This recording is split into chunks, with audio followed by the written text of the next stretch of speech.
Price the Lord.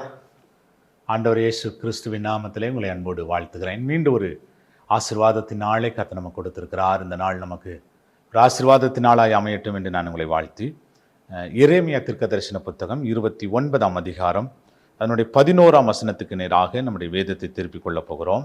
நீங்கள் எதிர்பார்த்திருக்கும் முடிவை உங்களுக்கு கொடுக்கும்படிக்கு நான் உங்கள் பேரில் நினைத்திருக்கிற நினைவுகளை அறிவேன் என்று கர்த்தர் சொல்லுகிறார். அவைகள் தீமைக்கல்ல, சமாதானத்துக்கு ஏதுவான நினைவுகளே. ஆண்டவர் சொல்லுகிறார், நான் உங்களை நினைச்சிருக்கிறேன், உங்கள் மேலே நினைவாக இருக்கிறேன். தம்பி, அருமையான சகோதர சகோதரிகளே, கர்த்தருடைய பிள்ளைகளே, அருமையான தகப்பன்மார்களே, கர்த்தருடைய வார்த்தை சொல்லுகிறது, நான் உங்களை நினைச்சிருக்கிறேன், உங்கள் மேலே நான் நினைவாக இருக்கிறேன், உங்கள் மேலே நினைவாக இருக்கிறேன்.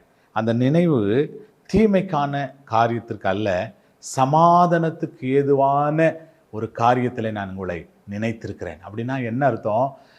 சகோதரனே, அருமையான கர்த்தருடைய பிள்ளைகளே, நான் உங்களை நினைச்சிருக்கிறேன், உங்கள் வாழ்க்கையில் சமாதானத்தை கொடுத்து, உங்கள் வாழ்க்கையில் நிம்மதியை கொடுத்து, உங்கள் வாழ்க்கையில் ஆசீர்வாதத்தை கொடுத்து, உங்கள் வாழ்க்கையில் மேன்மை கொடுத்து உங்களை நான் ஆசீர்வதிக்கணும் அப்படின்னு சொல்லி நான் நினச்சிருக்கிறேன்னு சொல்லி கர்த்தர் சொல்கிறார்.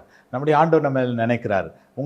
நான் உங்களுக்கு தீமை செய்யணும்னு நான் நினைக்கல. கர்த்தர் சொல்கிறார், உங்களுக்கு சமாதானத்தை கொடுக்கணும்னு நினைக்கிறேன், உங்களை நான் ஆசீர்வதிக்கணும்னு நினைக்கிறேன், உங்களுக்கு சகல நன்மைகளையும் கொடுத்து நீங்கள் நிம்மதியாக வாழணும், நீங்கள் ஸ்தோத்திரம், நீங்கள் எதிர்பார்த்திருக்கிற காரியத்தை நீங்கள் பெற்றுக்கொள்ளணும், ரொம்ப நாள் ஆசைப்படுகிற அந்த காரியத்தை நீங்கள் பெற்றுக்கொள்ளணும்னு சொல்லிட்டு, எப்படியாவது அந்த காரியத்தை நிறைவேற்றணும்னு சொல்லிட்டு உங்கள் மேலே கர்த்தர் நினைவாக இருக்கிறார்.